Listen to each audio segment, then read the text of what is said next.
This is a team that was 0-5. They were 1-7, and here they come. Ryan Clark, what is the first thing we say about the Giants and their coach, Joe Judge, today? Man, ain't Joe Judge everything the Detroit Lions thought Matt Patricia was going to be? The thing that the Detroit Lions were waiting and allowing Matt Patricia time to become. Joe Judge has become that in the first season for the New York Giants. The New York Giants are the best team in the NFC East for one reason. They're the only team with an extremely consistent trait, and that consistent trait is the most important trait anyone in the NFC East has. They absolutely compete all out 100% every single snap, every single game. They are physical. They fly to the ball on offense. They understand what they are now, and they do that. I love the way that this team has now found an identity. It's not about necessarily if we will win every game. It's about how we will come out, compete, and play every game, and Joe Judge has that entire team on the same page. That's right. And, Dan, it starts up front on both sides of the ball. Yeah, they bullied the Seattle Seahawks yesterday. But I think the best way to describe Joe Judge is, anyone can see adversity. It takes a strong person to see an opportunity. Greeny, you mentioned this team was 1-7.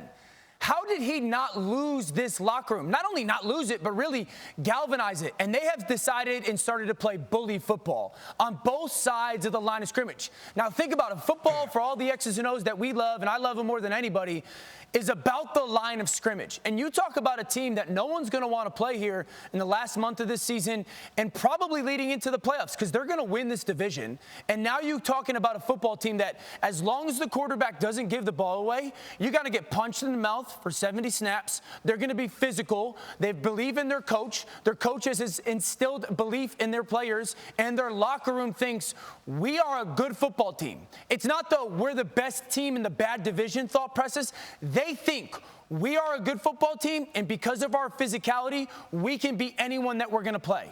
Their last 7 games, they're 5-2. Their 2 losses were by a combined 3 points. And, Rex, you said it here about 3 weeks ago that Joe Judge had sort of opened your eyes with an approach that he took with this team, and it really seems to be making a difference. Yeah, and to Ryan's point about he showed effort, and he showed that, hey, look, that became his team. And the guys, they had to be like, that's for the first time, this guy was all about positive. And about how, now we're that team that I had that vision for. And that's how his team's playing. Ever since that moment, this team has taken off. And when I look at it, this defense is legit. And we talk about Leonard Williams. Yep. Leonard Williams, when he came out in the draft, I thought was the best player in the draft. All right? Never played that way for the Jets. Well, he's playing like that way now. And so to me, this team, and look, I believe in Daniel Jones. Another thing I was right on when I said he was the best quarterback in New York, he's still the best quarterback in New York. When they get him playing like that, this team just won against the Seattle Seahawks with Colt McCoy at quarterback, right? Who can't play dead in a B Western, and yet they won the game. So to me, I love the way this football team is. Look, RC, we'll see what Washington does today against Pittsburgh in an unusual 5 o'clock on a Monday afternoon game. Thank you for watching ESPN on YouTube. For live streaming sports and premium content, subscribe to ESPN+.